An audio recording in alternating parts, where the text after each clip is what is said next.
As you all can see, we're quickly transitioning from Thanksgiving to the Christmas season here at the White House. This morning, the First Lady unveiled this year's decorations, and she personally selected and was involved in every detail. The theme, Time-Honored Traditions, was designed by Mrs. Trump to pay respect to 200 years of holiday traditions at the White House. During the month of December, the White House will host more than 100 open houses and numerous receptions, and more than 25,000 visitors will walk the halls taking part in public tours. Speaking of Christmas, the President is looking forward to the Senate bringing us another step closer to delivering a big, beautiful Christmas present to the American people in the form of massive tax relief. To that end, on Wednesday, the President will travel to St. Charles, Missouri to deliver an important address to the nation on the need for tax cuts and reforms.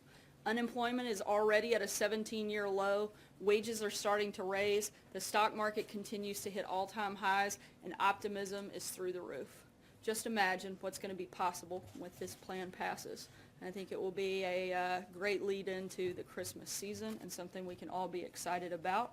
And with that, I will take your questions. Jeff.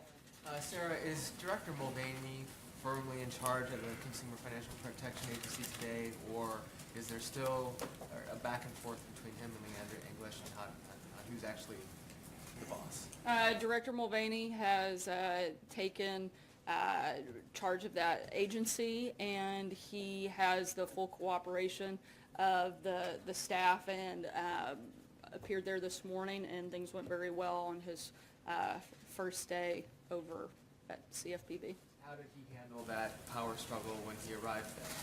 I think that the legal outline shows very clearly who is in charge of that agency, and both he and the White House, as well as the general counsel for CFPB, who was appointed by Condrey, said that he has the legal standing to be there and serve as the director, and we all agree with that, and again, feel very confident in moving forward.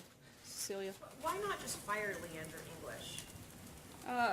Look, she's still the deputy director and has a legal standing in that capacity, but not as the director. And do you believe, does this White House agree with Mick Mulvaney when he called this agency a joke? Look, we think that a lot of the past practices under the previous director and under the previous administration were used more to advance political ambitions and not about protecting American consumers, which is what that's supposed to be, and our goal is to make sure we get back to that. Matthew. Thanks, Sarah. Does the President still accept the authenticity of the Access Hollywood tape that he apologized for during the campaign? Look, the President addressed this. This was litigated and certainly answered during the election by the overwhelming support for the President and the fact that he's sitting here in the Oval Office today. He's made his position on that clear at that time, as have the American people in his support of him. So John he Decker. apologized for it, which would seem to acknowledge its authenticity, and that position hasn't changed? No, like I just said, the President hasn't changed his position. I think if anything that the President questions, it's the media's reporting on that accuracy. John?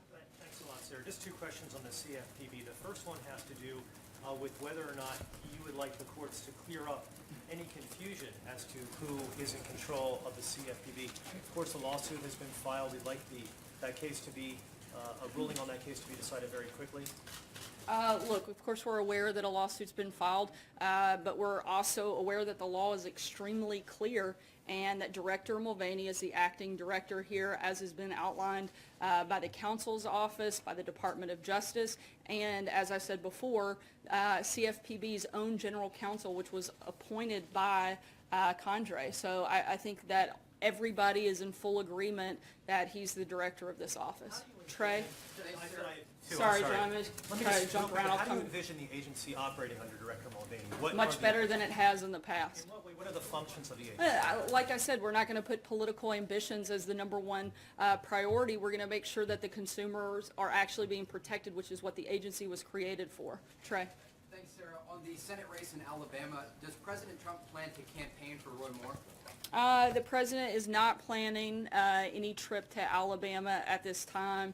And frankly, his schedule doesn't permit him doing anything between now and Election Day. Over the weekend, the President weighed in on about this race on Twitter. Does the president does he have plans to continue his campaign against the Democrat in Alabama, Doug Jones? Look, I'm not going to get into a back and forth from the podium. As you know, I've declined that opportunity many times. But I can tell you that the president obviously wants people who support his agenda, and certainly wants people that are looking to make America better, to improve our education system, to grow our economy, to continue to fight against ISIS, continue growing the economy. Those are the president's priorities, and he wants people in place that are going to help and support those priorities. Jonathan. Sarah, at the event that the president just did with the Navajo Code Talkers, he referred to Pocahontas being in the Senate. Why did he feel the need to say something that is offensive to many people while honoring the Navajo Code Talkers, these genuine American I think heroes? what most people find offensive is Senator Warren lying about her heritage to advance her career. Now, she said it was Stephen. a racial slur. She said it was a racial slur. What is your response to that? I think that's a ridiculous response. Let me Stephen. just follow up with that, because the president was speaking at an event to honor members of the greatest generation, people who fought in World War II, who are in their 80s and 90s now. And the moment had many people online asking whether the president lacks decency. What's your response to that notion? Look, I think the president certainly finds an extreme amount of value and respect for these individuals, which is why he brought them and invited them to come to the White House and spent time with them, recognizing them and honoring them today. So I think he is constantly showing ways to honor those individuals, and he invited them here at the White House today to meet with them and to also remind everybody about what the historic role that they played many years ago. Kristen. Why is it appropriate for the president to use a racial slur in any context? I don't believe that it is appropriate for him to make a Well, a racial lot of slur people or feel as though anybody else. this is a racial slur, so why is it appropriate for him to use I think, that? like I said, I don't think that it is, and I don't think that was certainly not the president's intent. Does he see I think, political again, like I value said, I in think the more offensive, the most offensive thing, ethnically and racially? I'm sorry? Does he see political value in calling people out racially? Why use that term? Look, I think that Senator Warren was very offensive when she lied about something specifically to advance her career. I don't understand why no one's asking about that question and why that isn't constantly covered. Steve. You could be two on Syria. First, on Friday, the president's call with Erdogan in Turkey, where he seemingly announced to him that the U.S. is not going to continue arming the Kurds forces fighting ISIS. Can you address sort of concerns that the U.S. now seems to be backing away from its previous support of a partner in the fight against ISIS? No, look, once we started winning the campaign against ISIS, the plan and part of the process is to always wind down support for certain groups. Now that we're continuing to crush the physical caliphate, that we're in a position to stop providing military equipment to certain groups, but that doesn't mean stopping all support of those individual groups. But that was the whole purpose, was to help defeat ISIS. We're making massive progress in that front, and once that was moved forward, that was always been the plan, and that hasn't changed. And just one question about Syria. Is it still a policy of the United States that Assad must go, or is there a sort of more of a containment policy sort of emerging out of the White House? We don't have any changes in our position at this time. Jeff? Back to the Access Hollywood tape, you said that he made his position clear at the time. He said, at the time, he said, I said it, I was wrong, I apologize. But you just said the media's reporting of its accuracy. So can I ask again, does the president acknowledge saying that was on the tape last year? Look, I said that he'd already addressed it, and that we didn't have any updates to that. I said what he didn't like and what he found troubling were the accounts that are being reported now. But what counts are being reported now that weren't reported last year? What counts are you talking about? The ones that are current that he's questioning. Following up on Steve's question, so what is the official policy on Assad's position? Should he stay or go? Look, as I just said, we don't have any changes into past statements that we've already made on that front. Nothing new. Blake? On the CFPB, does the White House believe that Leandra English is unqualified for that position? We believe that Director Mulvaney is the right person at this time to lead that agency, and that's why he's over there. If you believe that he's the right person, I guess the follow-up then is, what is the White House or what does the president have against Leandra English in that spot? Look, I'm not saying that we do have anything against her. I'm saying that we want Director Mulvaney to lead this agency, and that's a decision that the president is allowed to make and one that he's made and has legal authority to do so. John? Thank you, Sarah. Two questions about personnel. The president's appointment of Governor Brownback for the ambassador-at-large slot dealing with religious liberty has been stalled, and the Senate has yet to confirm him or vote on his confirmation. Now, at the same time, the National Security Council staff has a vacant slot that deals with the same issue, religious liberty, that doesn't require Senate confirmation. Is he going to fill that slot on the NSC? I'm not aware of any specific announcement for that position at this time, but if one happens, we'll certainly make sure you're aware of it. Now, and the other question is regarding the appointment of Director Mulvaney to a simultaneous presidential appointment. It seems a little odd because this has not been done, according to many accounts, since before World War I. We're an administration that likes to break new ground, John. Well, it broke it, but the last time was before World War I, when the Secretary of the Treasury was also the first chairman of the Fed. Whose idea was this, or did the president decide to give the dual positions to Director Mulvaney? Look, I think the president felt like he was the right person to lead this agency, and he made that decision. I don't think there's more to it than that. Fred? Oh, thank you, sir. One on the CFPB. As far as reforms to the agency, the House has passed the Choice Act. That's still no action on that in the Senate. Is this something? Does the administration see this as an opportunity to try to push congressional reforms to the agency? Look, this is Director Mulvaney's first day. We're going to let him get settled in before we start announcing new policy, but when we do, we'll certainly keep you guys posted. Anita? Sorry, I'm going to try to jump around for save time. Ryan said the other day that the issue of the Dreamers would not be in the spending bill. We're reaching the end of the year now, and I'm wondering what the president said that he would take this back up if Congress couldn't act. Negotiations aren't really going anywhere. What does the president propose to do? Does he see that happening in Congress in the next few weeks? Wish for a standalone bill? Are you talking about specific to, I'm sorry, I missed the first part. Dreamers? Oh, What to do about Dreamers? Look, we hope that the Democrats aren't going to put our service members abroad at risk by trying to hold the government hostage over partisan politics and attaching that to that. We've laid out what our principles on immigration are. We want to see responsible immigration reform that would include DACA, but that would also include the priorities that we've already previously laid out. And if they don't come up with anything?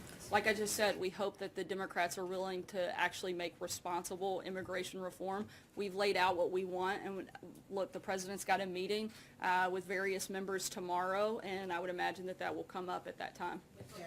Kristen? Sarah, what would you say to consumers who are concerned about somebody who once called the agency that he's now ostensibly leading, Mick Mulvaney calling the agency a sick, sad joke? What would you say to consumers who are concerned about somebody like that now ostensibly leading this agency that was designed to protect them? I think that consumers should be glad that they finally have somebody in there that actually wants to fight for consumers and not fight for their own political ambitions, which we've seen in the previous leadership, and which will be a very different change under Director Mulvaney. David? Sarah, at this point, Senator Al Franken has allowed that there may be more women coming forward. He doesn't know that there are, but he said there might be more women coming forward. At what point does the president condemn him? How many women does it take? How many accusations does it take before the president says Al Franken should resign? And is he holding back because of some unresolved accusations against himself? No, I think it's, look, the president's not going to weigh in on every single matter like this. Look, every single day we've got people from the media, from Hollywood, from members of Congress that have allegations brought against them, and we think that this should go through a due process, and that's something that Senator Franken should first be the one to address, and not for the president to weigh in every single time one of these accusations comes up. But there should be a process that we go through, and we want to make sure that that's completed. You said with the Access Hollywood tape that the people have spoken, the president's president, so that's kind of been litigated. Do you think that I think the president also addressed it at the time. Fair enough. Do you think the fact that the president has been elected, that's all been litigated, means that the public believes the women who have accused him in the past of sexual misconduct are wrong? I think that the president's been very clear that he denies any of those allegations having taken place. Thank you, Jared. Just to follow up on you saying that the CFPB has not looked out for consumers, can you point to some specific cases where the CFPB did not act in the best interests of consumers? Yeah, we have a list of those. I'll be happy to provide them after the briefing Can you today. give some now? Yeah, I don't have it right in front of me, but I have read multiple things. I'll be happy to provide it to you after the And then briefing. Separately, over the weekend, the president went after CNN International. Today, he called out CNN in a tweet. In the conversations that the president has had with Rupert Murdoch, has he ever brought up CNN or talked about the AT&T Time Warner merger? Not that I'm aware of, not that I know of.